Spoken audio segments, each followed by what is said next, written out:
wax like a dog. Tenemos una ley compartir.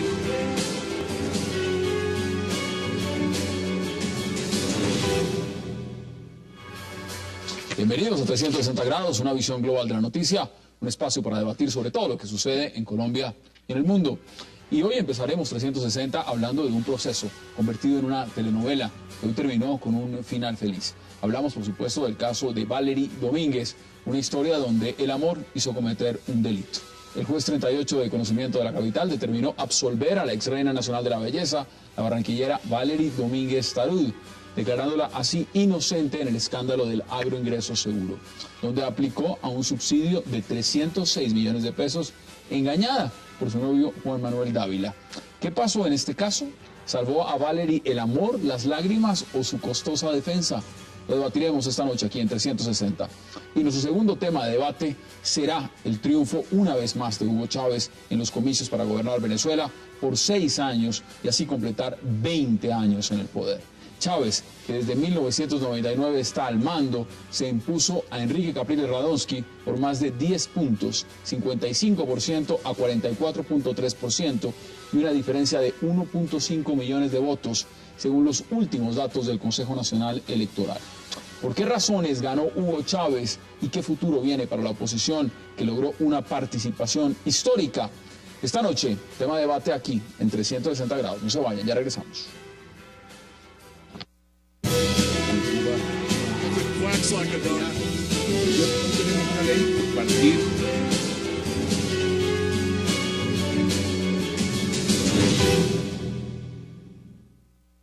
Siento un alivio después de tanto dolor con toda mi familia. Quiero darle gracias a todos los colombianos, de todo corazón, a todos los que me apoyaron desde el principio y creyeron en mí. Y a todos ustedes de los medios de comunicación, muchísimas gracias por estar siempre pendientes. Muchísimas gracias por todo. Valery, ¿cómo fueron estos años y cuál es el mensaje que le das tú a tu exnovio, a Juan Manuel?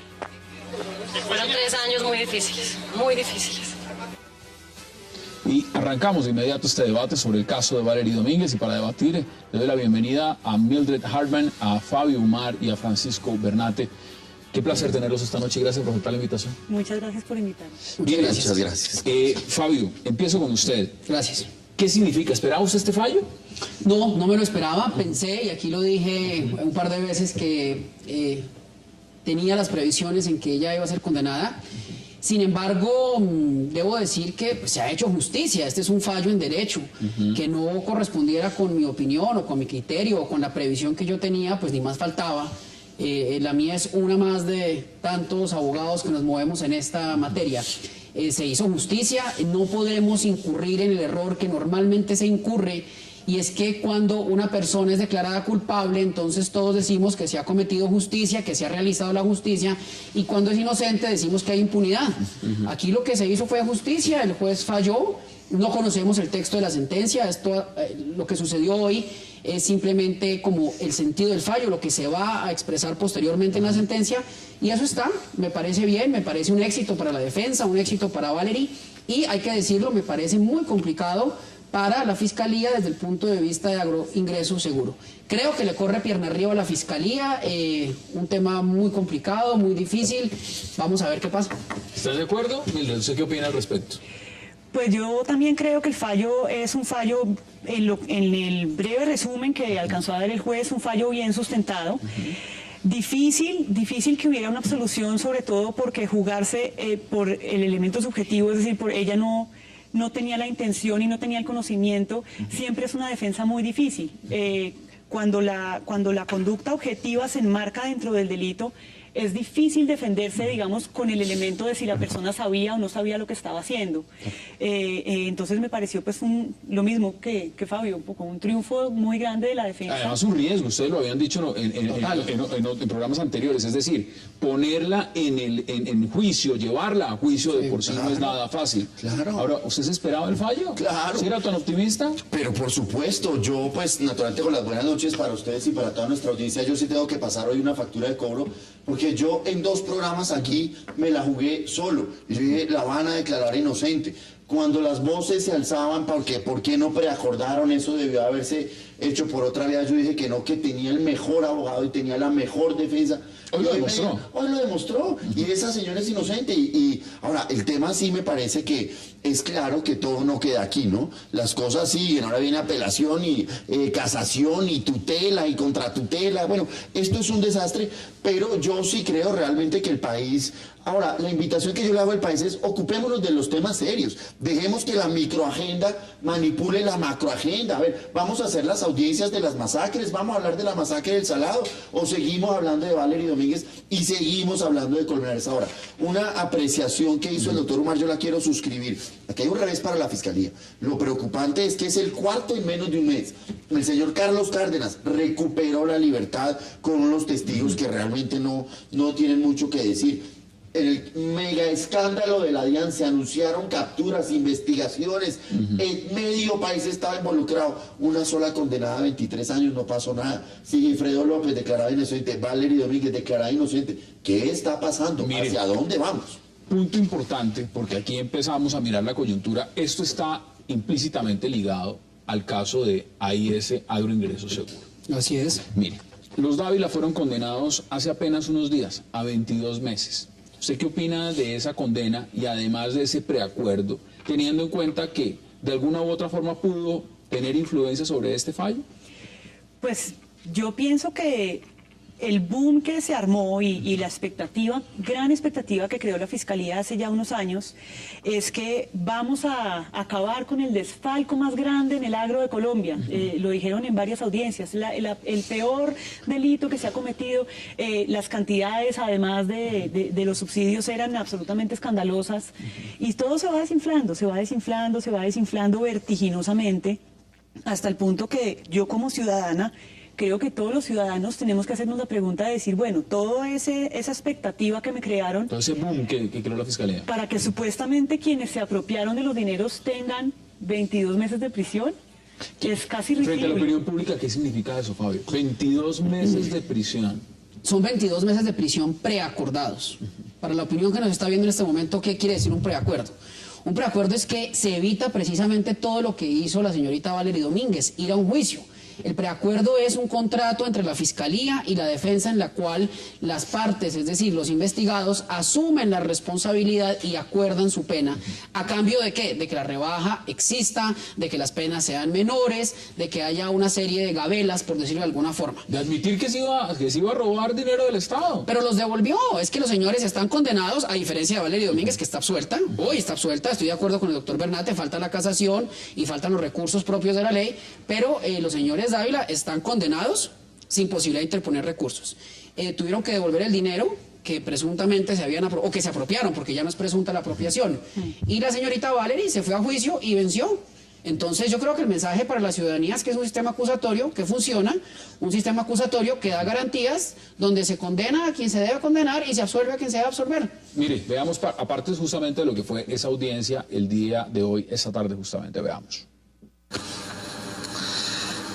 Todas las consideraciones anteriores trasladadas a la teoría del delito sin duda llevan a concluir, de acuerdo con la tesis que proponen el señor Procurador Delegado ante la Corte Suprema de Justicia y el señor Defensor, que Valery Domínguez Tarud actuó amparada en un error de tipo como causal excluyente de responsabilidad penal, pues jamás creyó que su actuación era constitutiva de un delito, que actuó de buena fe, sin la menor intención de transgredir el ordenamiento jurídico, que los documentos que firmó lo hizo por la confianza legítima que le inspiraba a quien era su marido, sin imaginar que éste les pudiera dar un uso ilegal, y por tanto, dispensada por la ley de las consecuencias adversas de orden punitivo, será absuelta de los cargos por los cuales fue acusada. Mire, Francisco, son muchos los que han opinado, podemos hablar de miles en las redes sociales. Óscar Ortiz, ex anticorrupción, dice: ¿qué justifica un tratamiento benevolente con los Dávila? Mire Ramiro Bejarano lo que dice: qué bien la absolución de Valery, felicitaciones a su abogado, Jessy Reyes, gran jurista que gana en los estrados y no litiga en los medios. Acá hay un tema y es coyuntural, porque evidentemente muchos están diciendo que hay un tema político. Es un tema político frente a Agroingreso Seguro. Y la Fiscalía jugó cartas de tipo político, empezando desde la Fiscalía de Vivian Morales. Y aquí estamos viendo parte de esos resultados. Una burbuja o realmente sí se está llegando a encontrar a los responsables y los Dávila son el eslabón? Bueno, lo que sucede es que lo uno no es excluyente con lo otro, ¿no es cierto? Los Dávila claramente reconocieron haber cometido unos delitos y por vía de los preacuerdos y de todas esas facilidades que tiene el sistema acusatorio, siempre buscando favorecer a los bandidos y condenar a los culpables, en eso es el mejor sistema del mundo sin lugar a dudas. Hay unas responsabilidades que ya se asumieron, pero sin lugar a dudas el proceso de agroingreso seguro, el gran proceso donde está atrás el ministro Andrés Felipe Arias, sí está bastante, digamos, bastante delicado en el sentido de que... ¿Esto le afecta o le beneficia? Lo beneficia es que muchos de los testigos están perdiendo su credibilidad. Muchos de los testigos hoy se está viendo que mintieron. ¿Qué sucede con ese preacuerdo cuando ellos lograron una condena tan beneficiosa a cambio de ayudar en la condena contra esta señora y no la lograron? Eso tendría que caerse. ¿Usted ve en ese sentido que el fallo a los Dávila haya estado de alguna medida calculado para terminar perjudicando a Valery Domínguez y terminó pasando lo contrario? Es que era el eslabón, era el paso intermedio para llegar a Andrés Felipe, es que ella era la cara del escándalo. ¿Qué dicen ahora, ustedes? yo quiero decir una cosa aquí que es muy importante. La Fiscalía, la Procuraduría destinaron a este proceso fiscales delegados ante la Corte, los más altos del país. ¿Por qué este tipo de fiscales no se ocupan de los asuntos más importantes y le damos la confianza a los fiscales que tienen que conocer? Es que el caso Colmenares tiene... ¿Cuántos fiscales asignados? Este proceso tenía fiscales ante la Corte y para nada, porque queremos que los medios de comunicación nos fijen la agenda de lo penal y eso no puede ser así. ¿Cómo que para nada? Perdóneme, si hubo una absolución, ¿qué más quería? Para hacer justicia. Se delegan fiscales para hacer justicia. La Fiscalía perdió. ¿Quién gana? La verdad. ¿Quién gana? Ganan los ciudadanos, mire, que en un caso de estos queda absuelto. Interesante lo que usted está diciendo, Fabio. Gana la verdad, pero ¿está ganando la verdad completa o está ganando la verdad parcial? Está ganándose en un caso y en los demás. Y miremos, por ejemplo, porque usted representa también a Oscar Schober, ¿qué está pasando en ese caso? Pues mi visión de este caso, me refiero al ingreso seguro, el caso grande, como dice Francisco. Lo que se puede ver es que la Fiscalía, en vez de tomar integralmente unos hechos que pueden ser delito e investigarlos en su totalidad, la Fiscalía partió por a dónde quiere llegar. Y cuando uno hace eso, pues hay un fragmento de la realidad que le queda por fuera. Entonces... Es decir, quiero encontrar a este culpable. Quiero encontrarlo culpable, entonces mi investigación no se dirige a esclarecer los hechos, sino a encontrar culpable a esa persona. Entonces, eso es lo que ha hecho que... ante los medios y de acuerdo con el discurso que se maneja, el gran culpable es Andrés Felipe Arias, cuando en realidad pues lo que se ve aquí es que hay unos particulares que accedieron a unos dineros que no les correspondían. Entonces, a mí me parece profundamente desproporcionado que haya habido personas como mi cliente que pagaron más de 4 meses de prisión preventiva, cuando al gran culpable le ponen 22 meses de prisión. 22 meses y listo. Y ese es el gran tema que muchos están diciendo. ¿Cuántos pagan en esta medida 22 meses y el que se roba un caldo de gallina todavía está en la cárcel? Miren, vamos a hacer una pausa muy breve y ya regresamos aquí en 360 grados para seguir debatiendo y analizando lo que ha significado este fallo, esta sentencia absolutoria contra Valery Domínguez. No se vayan, ya regresamos.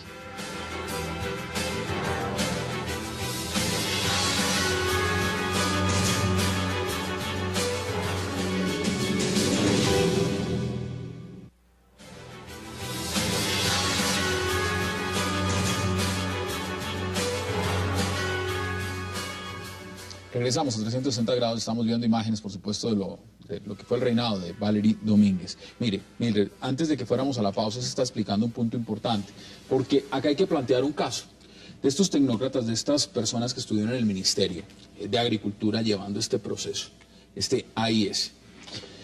Algunos de ellos ya están inhabilitados, su cliente es uno de ellos, 12 años de inhabilidad. Sí. Estuvo también detenido y salió por vencimiento de términos. Sí. Es decir, a esta persona que se le ha demostrado que no obtuvo un solo peso, que de una u otra manera trabajó en función también de lo que podía determinar el ICA, de la OEA y demás, le está yendo peor que a los propios personas que cogieron este crédito, que además involucraron a otras personas para que se vieran involucradas también como pidiendo préstamos al Estado. ¿Esto qué connotación tiene frente a la opinión pública? Porque realmente pone de marco que la justicia es terrible, es decir, no opera. ¿Es ese realmente el escenario? Pues voy incluso más allá. Yo creo que se han generado tantos equívocos en este tema del ingreso seguro que la gente está convencida de una serie de cosas que no corresponden en absoluto con la realidad. Y empiezo, digamos, por el tema de Procuraduría. Cuando a mi cliente, el doctor Schode, que era el jefe de la oficina jurídica del Ministerio de Agricultura, lo condena a la Procuraduría, el procurador dice que él lo condena porque ya condenó a Arias. Es decir, O sea, van en cadena. Él no tiene defensa entonces, porque si ya condenaron a Arias, pues entonces él va para allá. ¿Sí? La Fiscalía ha hecho su acusación diciendo, por ejemplo, que el programa no era para grandes empresarios. Eso es falso.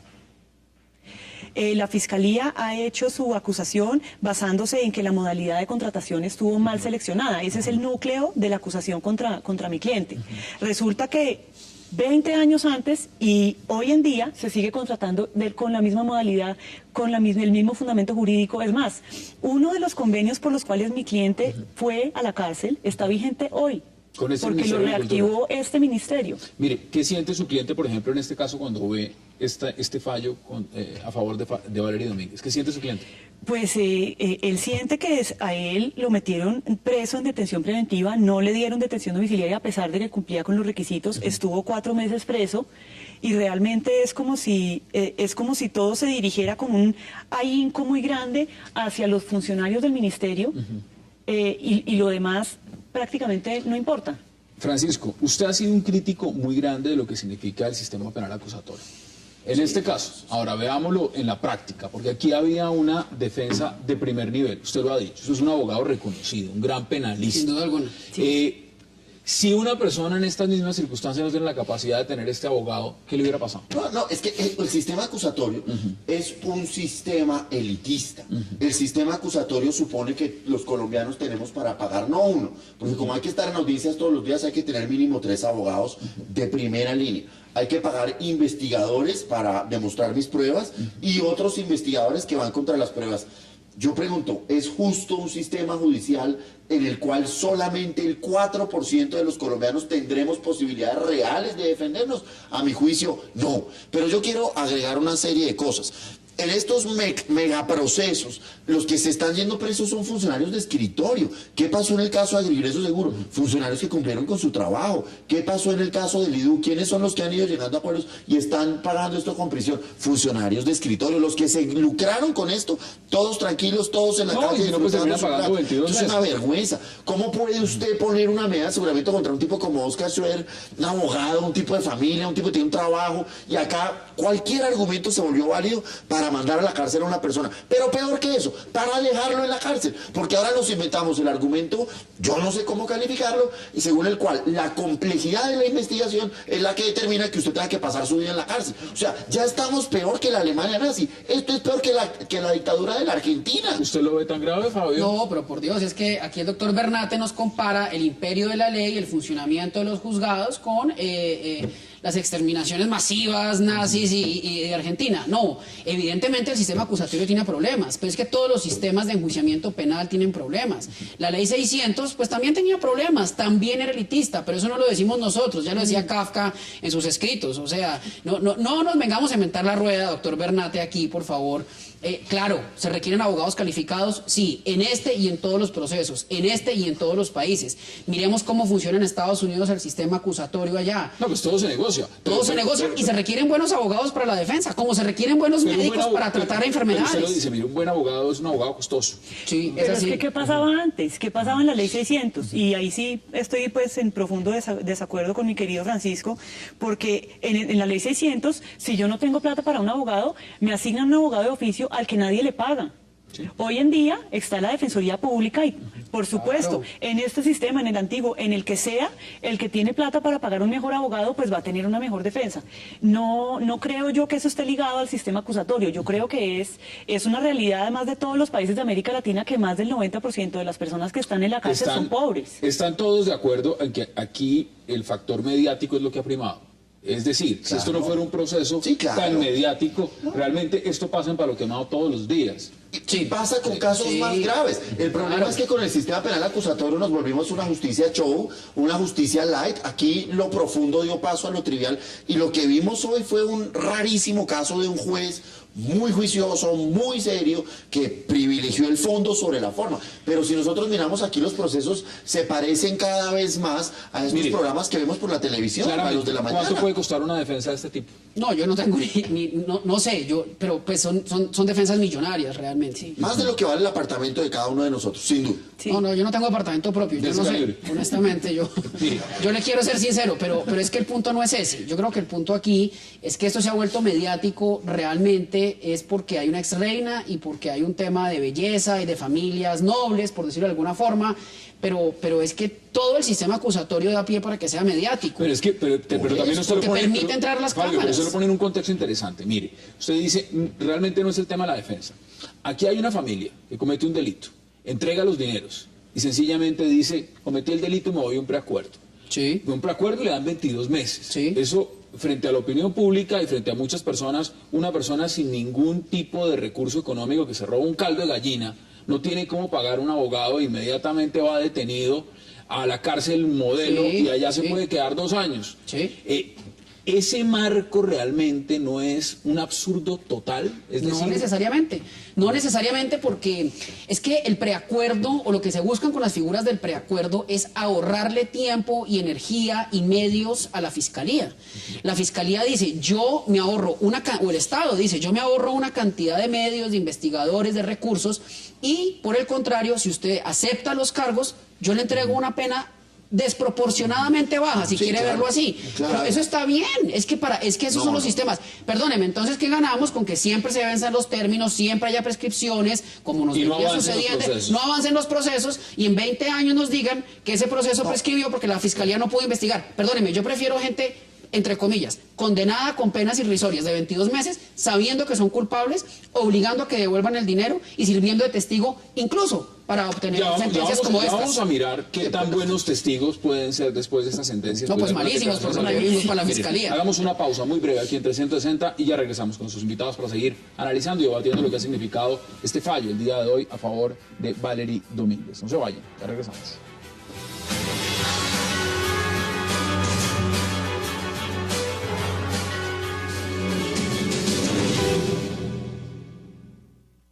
Por fin siento un alivio después de tanto dolor con toda mi familia.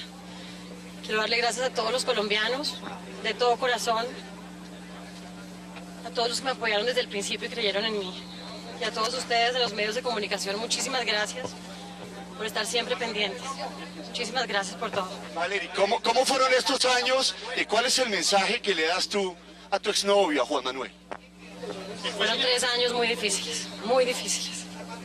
Regresamos a 360. Mire, Francisco, nos escribe Diego Calderón, de los muchos que están escribiendo. Está muy de acuerdo con usted. Dice, el sistema es perverso, porque quienes preacuerdan son aquellos que más untados están. Es decir, aquellos que la Fiscalía podría condenar. Mire, un marco también que es importante que empecemos a mirar más adelante. Aquí hay un testigo estrella.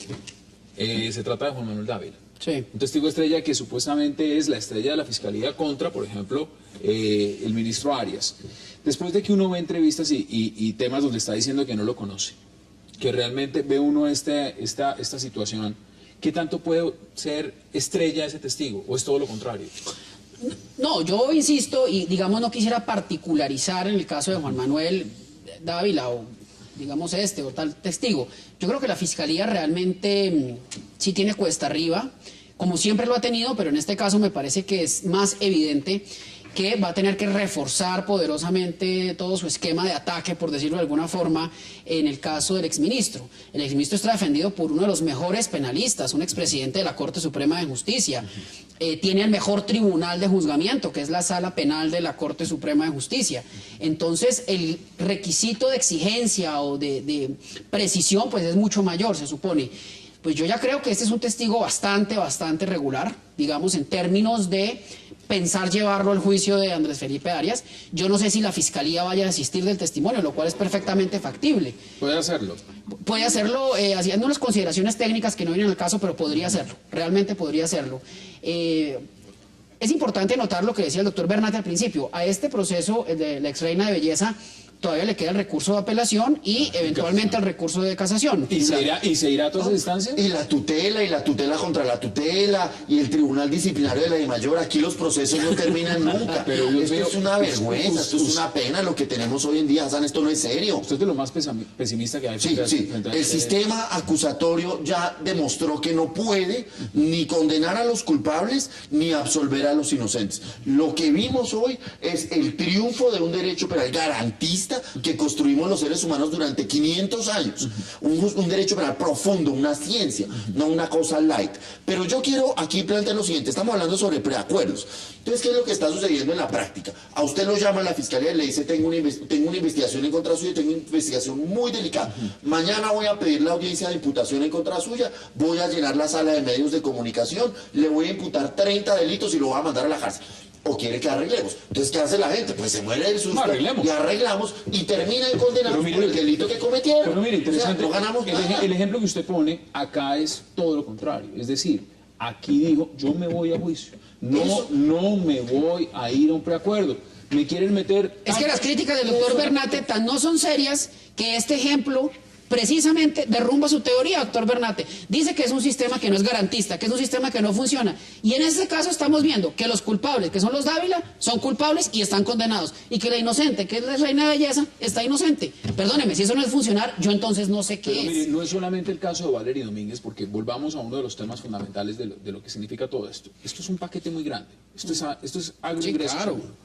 El componente político, que significa este eslabón, porque esto es sencillamente un fallo dentro de uno de los procesos. ¿Cómo lo va a manejar la Fiscalía? Porque realmente la Fiscalía aquí va detrás de un pez gordo. El pez gordo se llama Andrés Felipe Arias. Esto jugándolo todo en una pieza de ajedrez, ¿cómo encaja? Pues yo pienso que realmente lo que se está juzgando en el caso, o lo que se juzgó en el caso de Valery Domínguez, poco tiene que ver con el caso de Arias, si uno los examina, digamos, muy estrictamente. Porque realmente en el caso del ingreso seguro grande, lo que se ha hecho es reenfocar el contenido de la acusación por peculado. Ahora ya el peculado no es a favor de los beneficiarios. Ahora la acusación es que el peculado es porque había unos gastos de administración que se pagaron al IICA. Entonces, no tengo idea si también se produjo ese cambio en la acusación de Andrés Felipe Arias, pero tengo la idea de que sí. Si eso fuera así, pues los beneficiarios están completamente por una línea distinta de los funcionarios, incluyendo el ministro. En el caso de su cliente, por ejemplo, ¿cuánto puede durar el proceso? Pues la propia Fiscalía lo estima en cerca de 10 años. O eso fue 10 años. Sí, eso fue lo que informalmente le dijeron a mi cliente. O sea, puede estar 10 años esperando a ver qué pasa.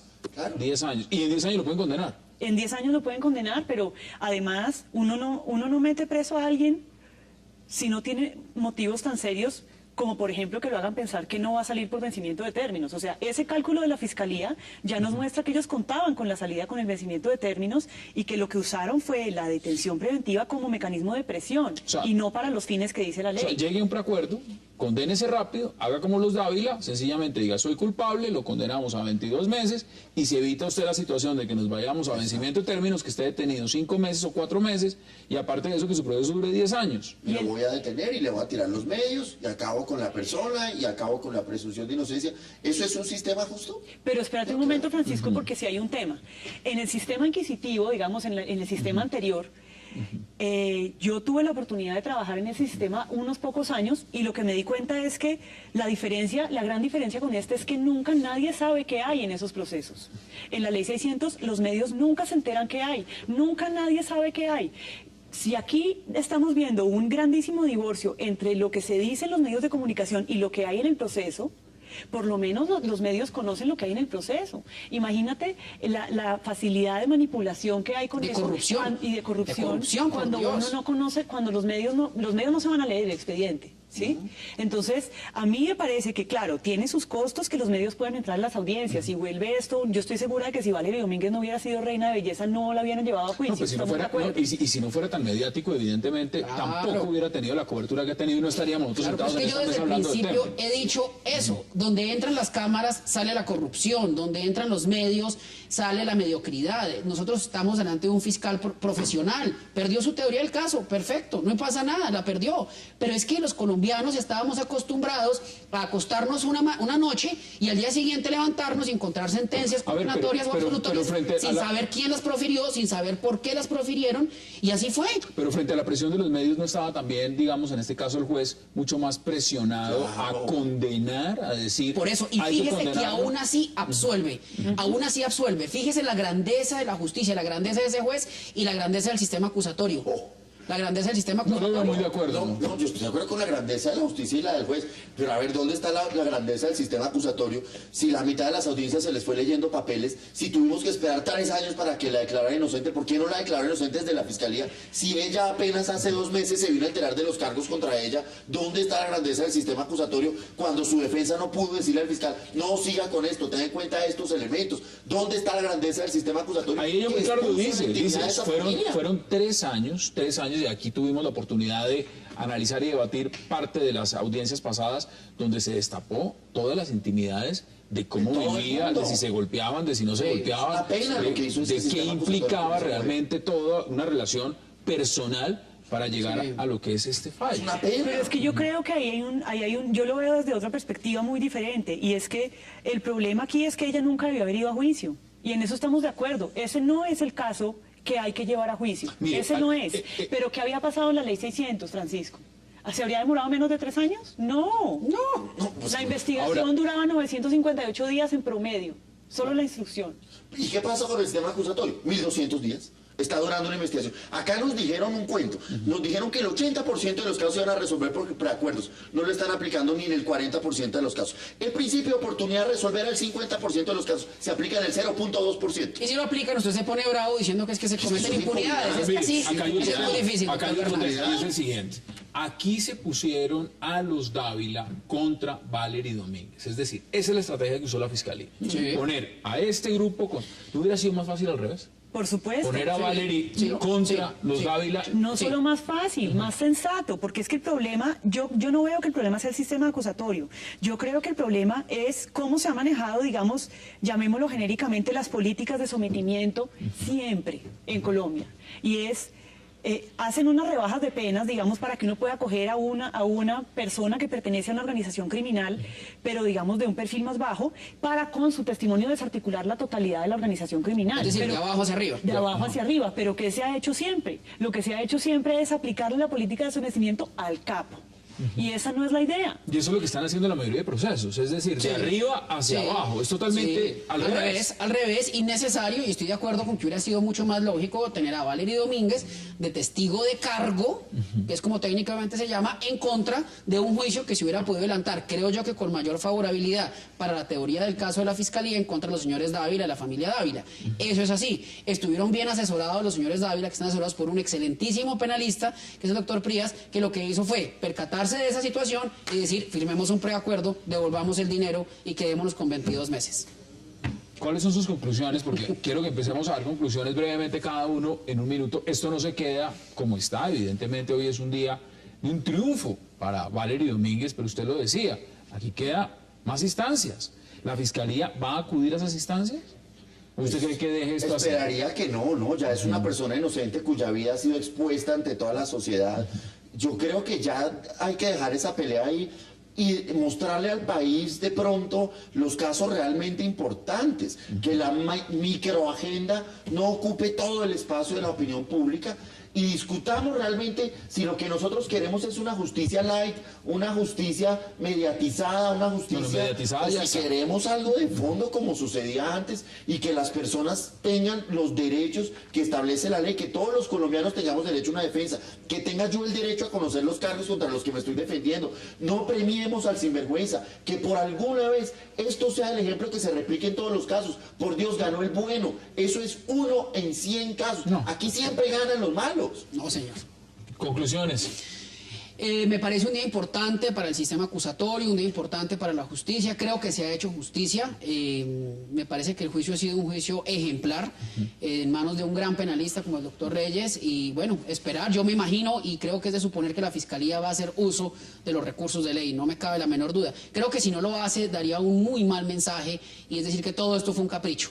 Y eso sería gravísimo. Y ya que dado los antecedentes justamente, Francisco Bernate, de todos los que ha ido perdiendo en simultáneo. ¿Qué piensan los ciudadanos? ¿Cómo pasa una y su caso particular no se mueve? Es que esa es la verdad de esto. Aquí no ¿Cuáles pasa son nada. sus conclusiones, Mildred? Pues mis conclusiones son que la defensa hizo un muy buen trabajo en este proceso y que la fiscalía pues realmente, creo yo, empezó por donde no era.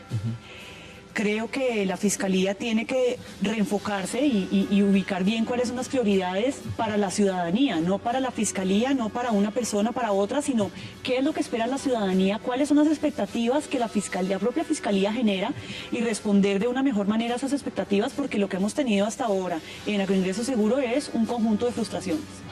Mildred Hartmann, gracias por haber aceptado la invitación. Muchas Fabio Mar, igual, gracias. siempre. Francisco Bernate, gracias por haber aceptado. Y ustedes, vamos a hacer una pausa y ya regresamos, porque vamos a entrar a debatir y analizar también lo que fue el triunfo del presidente Hugo Chávez en las elecciones del día de ayer en Venezuela y, por supuesto, lo que indica que quedará por 20 años en el poder. No se vayan, ya regresamos.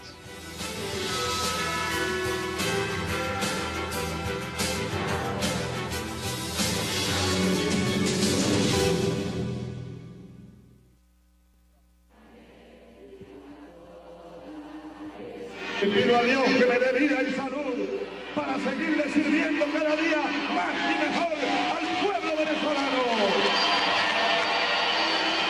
Regresamos a 360 grados y para debatir sobre lo que ocurrió el día de ayer en las elecciones presidenciales de Venezuela, nos acompañan Alberto Cienfuegos, Rafael Guarín y María Victoria Duque. Qué placer y gracias por aceptar la invitación. Buenas noches, Hassan. María Victoria, ¿cómo vio usted el triunfo del presidente Hugo Chávez? Ganó 10% de ventaja, es una victoria clara. 10.9%, más de 1,5 millones de votos. Creo que ganó Venezuela, ganó la democracia. Creo que la consolidación también de la oposición es importante resaltarla. Creo que la reacción de los dos candidatos, del ganador y del perdedor, también es un asunto a resaltar.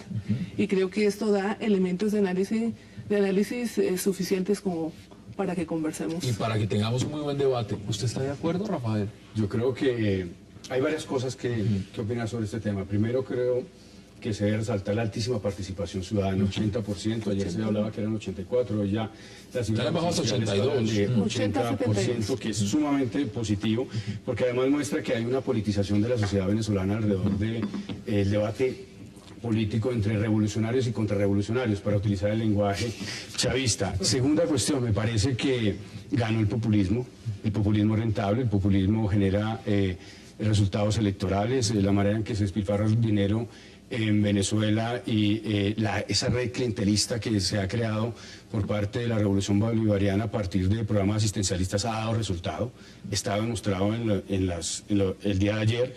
Y tercero, para no agotar todos los temas en esta primera intervención, creo también que Chávez demostró que amedrentar a los ciudadanos es útil.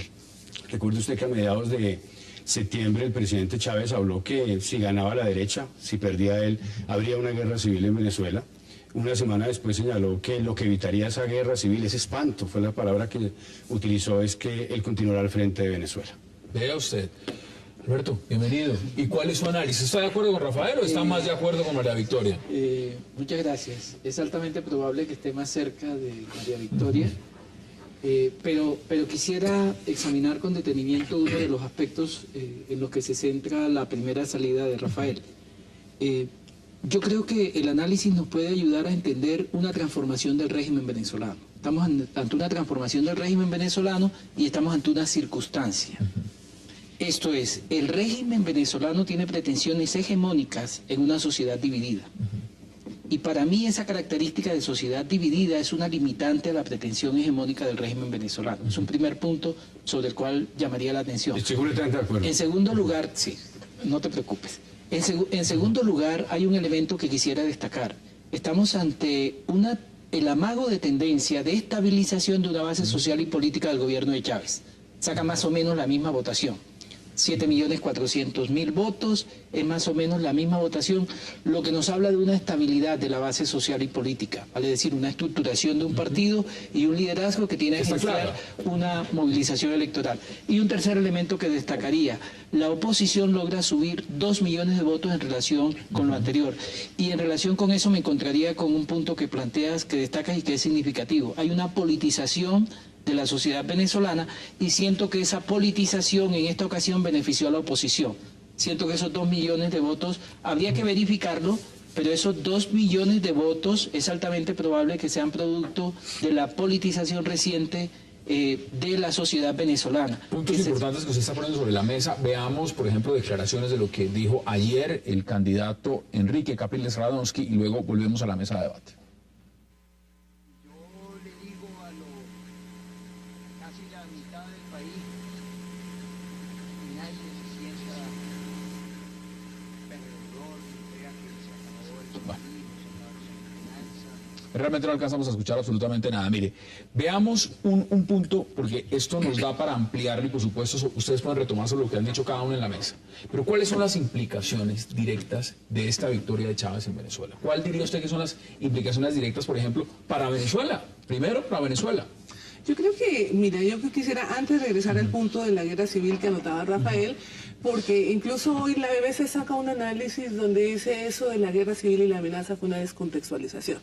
Y pues estamos acostumbrados a que se descontextualice, pero cuando en ese momento candidato Chávez habla de la guerra civil, habla de que si gana Capriles es posible que haya una sublevación social si se adoptan todo el paquete de políticas neoliberales que nos lleva a recordar el Caracazo, ¿sí? Entonces yo creo que eso es importante. Yo creo que tiene un reto, yo creo que existen retos tanto para Venezuela, el gobierno elegido ayer, y para la oposición enormes. Yo quisiera decir que hay un examen final de esto que pasó ayer, que es el 16 de diciembre, cuando son las elecciones para gobernaciones. ¿Sí? Y ahí se juega también si realmente esa oposición está unida y está consolidada. Y si no es una oposición que se arma para sacar a Chávez del poder. Eso está por verse. Eso yo creo que es de los puntos más importantes y más retadores para el análisis, porque queremos mirar y seguir mirando si ese primer camino que decía el candidato Capriles Radonsky ayer, que era la consolidación y que no deberían estar tristes porque iban hacia adelante, eso se va a ver el 16. ¿Están de acuerdo? Sí. Yo quiero retomar algo que dijo Alberto Cifuegos y estoy de acuerdo.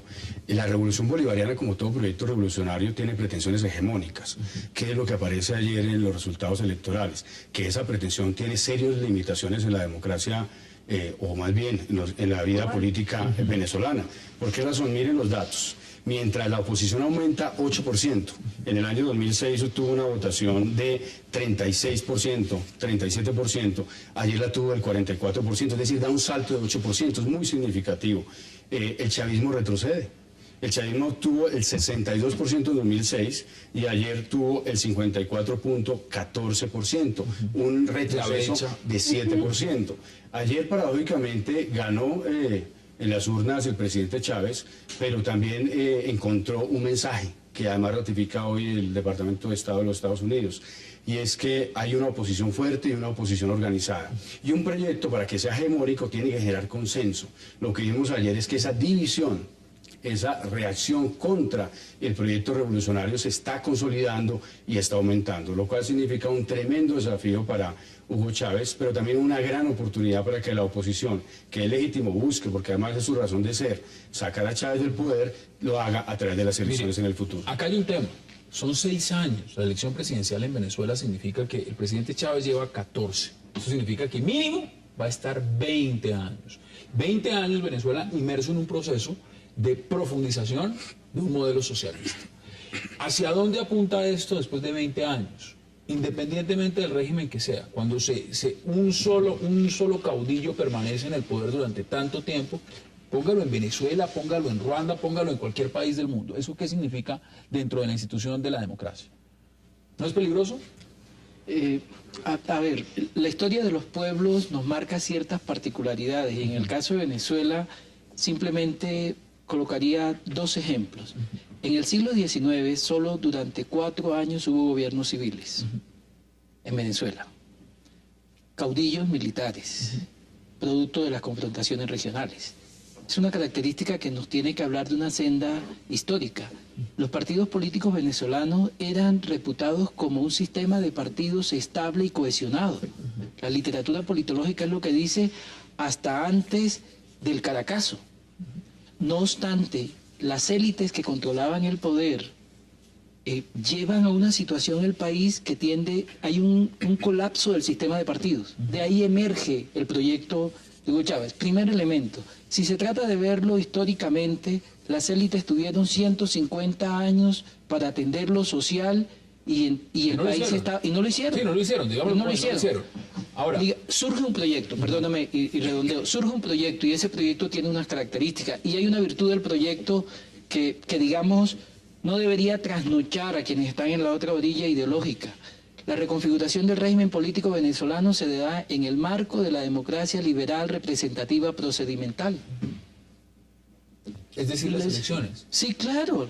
Pero el hecho de que se den elecciones, y ahí entro a cuestionar, digamos, lo que puede ser el modelo, ¿estamos confundiendo elecciones con democracia? Claro, ahí, si usted me permite hacer una observación, creo que es estrictamente, así como lo señala el profesor Cienfuegos, y sobre todo quiero subrayar lo procedimental, pero creo que hay que hacer una reflexión, y es que la democracia no es producto de las elecciones. Las elecciones son una solamente condición de la democracia. La legitimidad democrática no se reduce exclusivamente a que se realicen elecciones. La legitimidad democrática tiene que ver, ¿no es cierto?, con el pleno funcionamiento del Estado de Derecho, con el respeto a los derechos humanos, con las garantías propias de la democracia como la libertad de pensamiento, la libertad de opinión, la libertad de prensa, muchas libertades que están hoy cercenadas en Venezuela. Entonces no puede señalarse con facilidad que el socialismo del siglo XXI tiene una legitimidad democrática simplemente porque gana una elección. La legitimidad democrática tiene que ver con aquellas otras cuestiones que el socialismo del siglo XXI ha acabado en Venezuela. Miren, vamos a hacer una pausa muy breve y inmediato les doy la palabra para que puedan intervenir.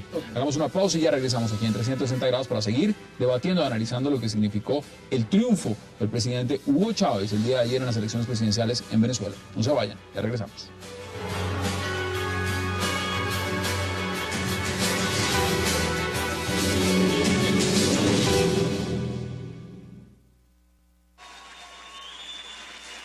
Sí espero que un proyecto que lleva 14 años asuma y entienda que casi la mitad del país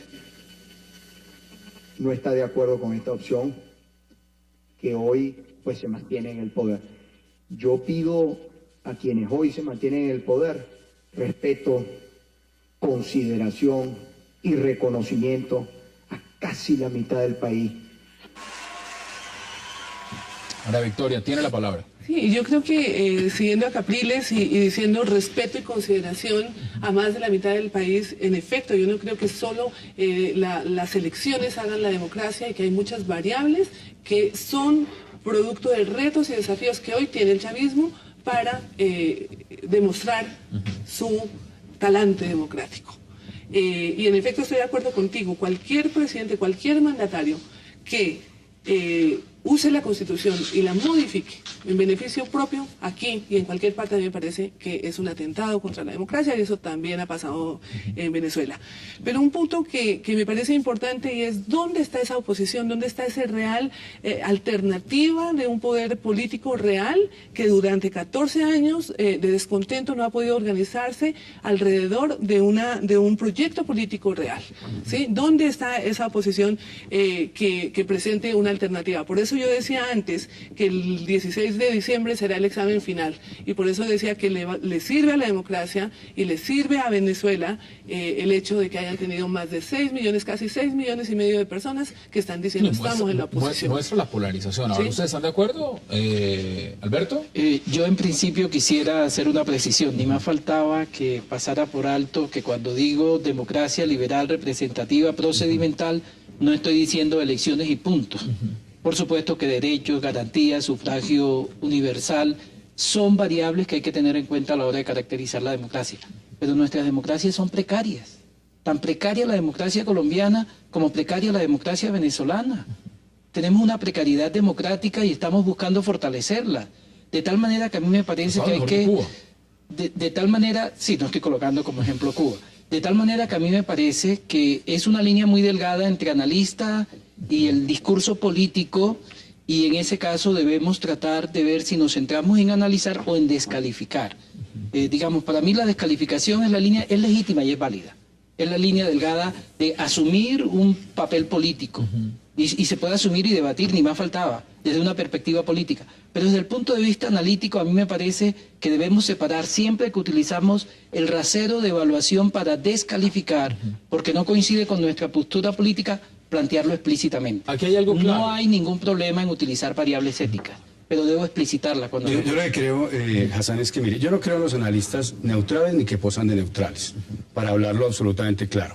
Porque los analistas están sumergidos en una realidad social y política, y porque las ideas que transmiten y las conclusiones a las que llegan también están atravesadas por su historia de vida. Entonces, aquellos que quieren posar aquí de antisépticos, pues de que no tienen tendencias de ningún tipo, pues está bien que lo hagan, pero yo personalmente no creo en ese tipo de posturas. Lo que creo es que sí hay que descalificar cuando las circunstancias merecen descalificar.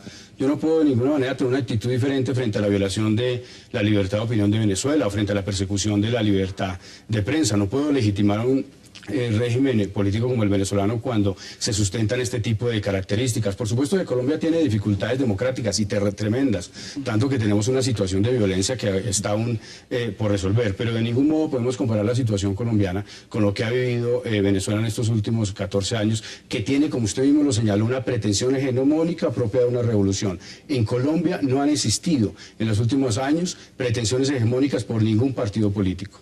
Ahora, un tema importante, mire. ¿Le puede contestar a Rafael? Sí, es un elemento que no quiero pasar por alto, ni más faltaba. Yo creo que hay que escucharnos bien e interpretarnos lo mejor posible.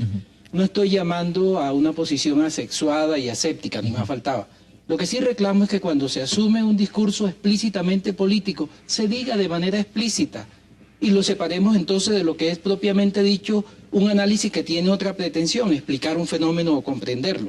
A eso hago referencia. Cuando utilizo para descalificar como una forma de políticamente afectar, entonces debo decir explícitamente que lo asumo desde una perspectiva no analítica, no neutra, sino que está comprometida con una visión.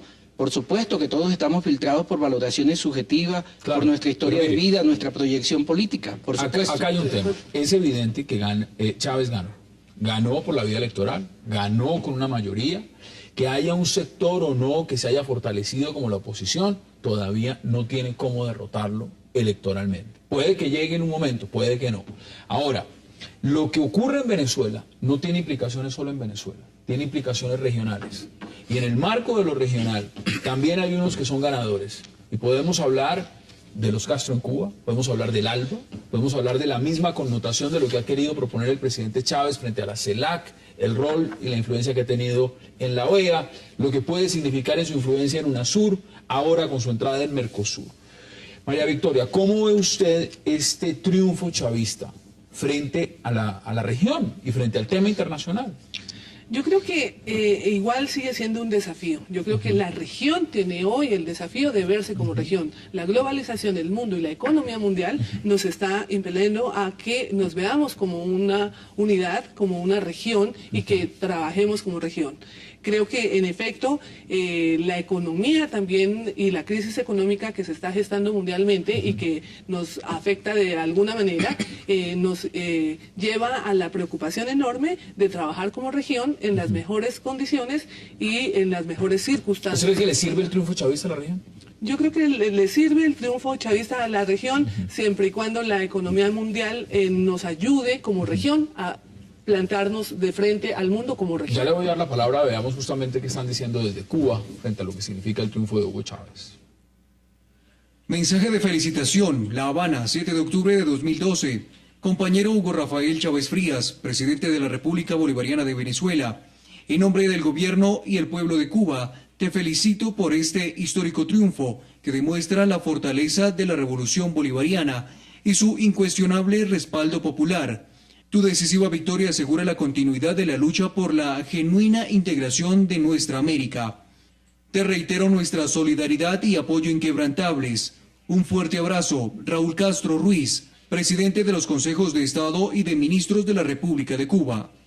Rafael, ¿a usted le parece que le sirve a la región el triunfo de Chávez? Me parece primero que Raúl Castro es sincero en lo que señala, entre otras cosas porque el nivel de dependencia de Cuba respecto a Venezuela es tan grande y la influencia tan grande de Cuba, inclusive en el aparato militar, que una de las grandes preocupaciones que existían si llegaba a ganar Capriles no era tanto relacionada con las Fuerzas Armadas bolivarianas, sino precisamente con Cuba. El obstáculo para una transición pacífica era Cuba, precisamente por la dependencia. Segundo, yo creo que eso hace parte de la dinámica política. La realidad es que la región ha venido dando un giro desde hace ya varios años hacia la izquierda, algunos gobiernos de centro izquierda, otros más de extrema izquierda. Esa es la realidad política de América Latina. No es una realidad que ha sido espontánea o ha nacido en el vacío. Aquí hay cosas que hay que resaltar que tienen que ver también con el caso venezolano.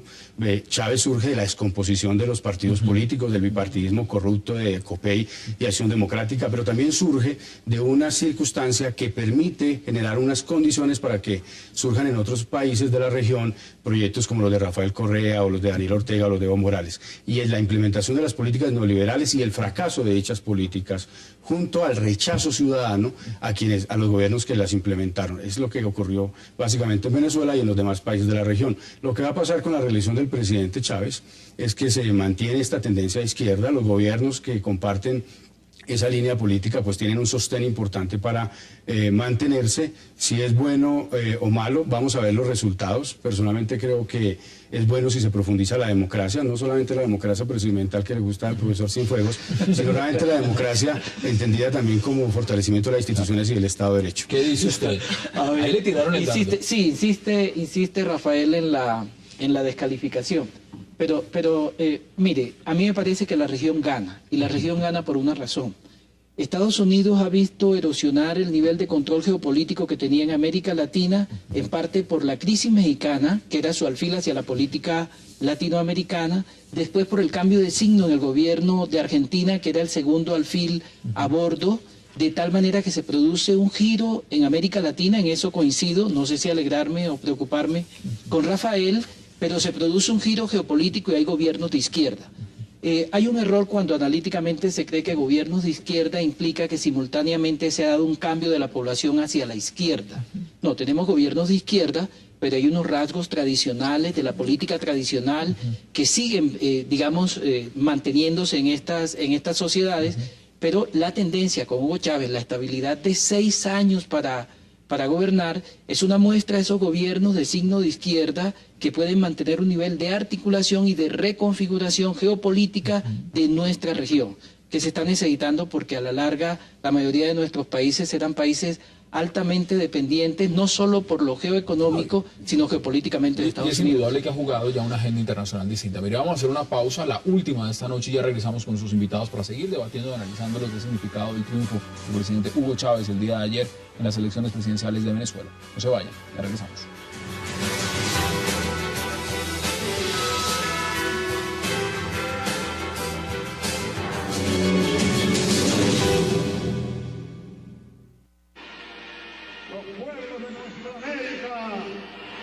Ganaron con la victoria del pueblo venezolano. También acabo de recibir una carta de felicitación del presidente cubano, el general Raúl Castro, y envió un saludo al pueblo venezolano, y de parte de Fidel, un abrazo al pueblo de Simón Bolívar. Y siguen llegando mensajes y llamadas de felicitaciones para todos ustedes, porque ha sido en verdad un día memorable. Por eso, desde lo más profundo de mi corazón, les doy las gracias, compañeros y compañeras, y le pido a Dios que me dé vida y salud para seguirle sirviendo cada día más y mejor al pueblo venezolano. Leíamos al presidente Hugo Chávez. Miren, entramos en la recta final y no puedo dejar de preguntarles, porque evidentemente Colombia está en un proceso de paz donde también se llegó a poner sobre la agenda qué le convenía más a Colombia, si el triunfo de Chávez o el triunfo de Capriles. Ganó Chávez. ¿Cómo ve usted el tema del proceso de paz ahora que está consolidado bajo la agenda que empezó con Chávez? Pues para provocar aquí a Alberto y a María Victoria, pues, ganó Chávez y ganaron las FARC, Hassan. Pero estaba mirando acá el Twitter del bandido de Timochenko, pero no alcanzaba a entrar, seguramente ya publicó, lo hará en las próximas horas, la celebración efusiva por la victoria de Hugo Chávez, y los comprendo, los entiendo, porque esto significa cobertura política por parte de un gobierno que es el de Chávez, mantener una retaguardia estratégica, mantener santuarios de protección en el territorio venezolano, en la frontera con Colombia, y por tanto mantener una complicidad muy grande en un Estado. Lo que creo es que lo que viene ahora es el mantenimiento de la intención política de las FARC y de la Revolución Bolivariana en cabeza de Hugo Chávez de imponer el modelo chavista en Colombia. La Revolución Bolivariana, construir el bloque regional de poder o la patria grande, para lo cual tienen que expandirse a Colombia. ¿Cómo? El procedimiento ahora será a través de las elecciones. Hay una entrevista muy importante que publicó un periódico español en junio del año pasado. Le preguntan a Alfonso Cano cuáles son las razones por las que luchan las FARC. Y él, dentro de la respuesta, dice lo siguiente: resultado de un proceso de participación ciudadana masivo que encauza a Colombia hacia el socialismo. Lo que va a haber con el proceso de paz no es una rendición, como lo ha hecho las FARC, no es una renuncia al cumplimiento de su objetivo, es un fortalecimiento y la escogencia de la paz y el proceso como una estrategia para encauzar a Colombia hacia el socialismo del siglo XXI. Ante eso hay que estar alerta. ¿Qué dicen ustedes al respecto? Yo tengo una posición, primero decirle a Rafael, y lo he dicho cada vez que me he sentado aquí, porque siempre sale el tema de la paz, que los hechos de paz abonan el camino hacia la paz, y que si hoy estamos frente a una posibilidad de un diálogo, yo sigo llamando a todos los actores, los analistas, los periodistas y los actores directamente involucrados a que bajemos un poquito los adjetivos. El bandido de Timochenko no nos ayuda en ese momento. Yo creo que vamos encaminados hacia un proceso de paz que yo personalmente creo que le puede ayudar mucho a Colombia. ¿Y le sirve el triunfo de Chávez más al proceso? Yo creo que le sirve a las FARC, por supuesto, y creo que le sirve a Colombia porque en este momento Colombia tiene una relación con las FARC basada en la diplomacia, en una agenda diplomática de dos países soberanos que tienen una cercanía y que tienen una agenda en común que la están poniendo en práctica. Yo creo que las épocas de la diplomacia por los micrófonos y a gritos se acabó, gracias a Dios y gracias a una posición del presidente Santos y del presidente Chávez que nos lleva a dos países soberanos vecinos disfrutando de una posición geopolítica absolutamente estelar a tener una agenda. Y le sirve a las FARC también porque en efecto las FARC tienen confianza en el presidente Chávez, que lleva muchos años tratando de ayudar a que el proceso salga adelante. Alberto, ¿qué dice usted al respecto? Si el triunfo de Hugo Chávez atrae a las FARC a la política, bienvenido. Es bueno para la sociedad y para el Estado colombiano, porque si algo necesitamos es superar el conflicto que tenemos. Ahora bien, las FARC como organización político-militar ha logrado un asentamiento en la sociedad colombiana estructural. Es una institución político-militar, 50 años, ha enfrentado arremetidas del Estado, ha sido afectada estratégicamente, pero se mantiene y hoy está en una mesa de negociación. Si los vientos que soplan en América Latina es de giro hacia la izquierda y ese ambiente coadyuva a la consolidación del proceso de negociación, bienvenido. ¿Conclusiones? Mire, de las conclusiones sí, pero también un punto importante, porque lo que vimos es un marco de polarización, pero también un momento de diálogo. ¿Cuáles son sus conclusiones frente a ese tema? No, mire, yo lo que creo es que hay que hablarle con claridad al país. Detrás de la operación FARC, detrás de lo que está haciendo FARC, el ELN, detrás de lo que ellos quieren con su proceso de paz y detrás del gobierno de Hugo Chávez, lo que hay es una intención de imponer el modelo bolivariano en Colombia. Esta vez utilizando el proceso de paz como una plataforma hacia un proceso de participación popular que lo permita imponer en el país. Segunda cuestión, yo sí creo que Timochenko es un bandido y no creo que sea una calificación gratuita, pero puedo cambiar la palabra, Hassan, puedo cambiar la palabra y ser más riguroso. Entonces voy a hablar de narcotraficante y de criminal de lesa humanidad. Delito segundo por el cual está condenado en Colombia Timochenko e Iván Márquez solicitado por narcotráfico a los Estados Unidos. Eso es técnico, esos son los hechos. Esas son las realidades. Y tercera cuestión, creo que no podemos legitimar un socialismo del siglo XXI que suprime la libertad con argumentos puramente procedimentales y electorales. Hitler llegó al poder por las urnas, no se olviden de eso. Y no tenía de ningún modo, ni se lo podríamos reconocer, legitimidad democrática. Como no podríamos reconocer legitimidad democrática a un Estado que reformará su Constitución haciendo uso de las mayorías en las urnas y en el Congreso para restablecer la esclavitud en pleno siglo XXI. ¿Cuáles son sus conclusiones, María Victoria? Yo creo que uno puede estar de acuerdo o no de acuerdo, pero en el momento del análisis puede decir que seguramente el triunfo de Chávez no le ayuda mucho a la democracia, a la alternabilidad, que echamos de menos los pesos y los contrapesos, que los 5 poderes con el ciudadano y el electoral que sumó a los poderes tradicionales. Uno puede hacer todos esos análisis y puede también decir que existen unos retos fantásticos y extraordinarios para el gobierno de Chávez para realmente avanzar a la consolidación de eso que nosotros conocemos como democracia. Tiene que ver con la clase media, con la seguridad, con la vivienda. Pero de todas maneras, yo en rigor analítico también debo decir que deberíamos mirar las cifras sociales. Y debemos mirar desde 1999 hasta hoy cuánto ha bajado la pobreza, la miseria, la desigualdad en Venezuela, cómo han ido avanzando, así como bien lo decías en otras cifras, cómo han ido avanzando, cómo pasaron del puesto 89 al 74 en el índice de desarrollo humano, o cómo bajaron la pobreza de 22 a 9 puntos. 8.6 en realidad, sí. Y la miseria lo mismo. Igual del otro lado mirarían lo que son cifras de inflación, 48 homicidios por en un minuto, en un minuto, mire, ese lenguaje maquiavélico que descalifica, entonces en México hay un problema de seguridad, eso no afecta para nada a la democracia. En Venezuela hay problemas de seguridad, ese gobierno no es viable. Yo creo que eso no ayuda. Para mí, en el caso del gobierno venezolano, va hacia un proceso de consolidación de un régimen que es contrario a tendencias de derecha en todo el continente, pero es una realidad política.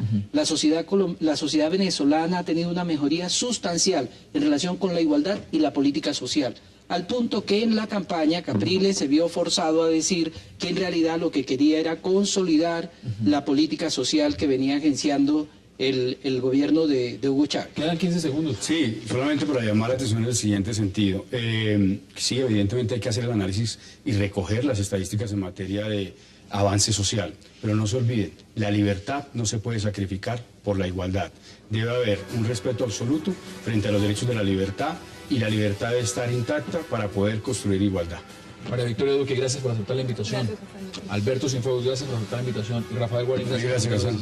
Y a ustedes, gracias por acompañarnos. Tenemos una cita mañana aquí a las 7:30 por Cable Noticias para seguir debatiendo la agenda política de Colombia y del mundo. Hasta una próxima oportunidad.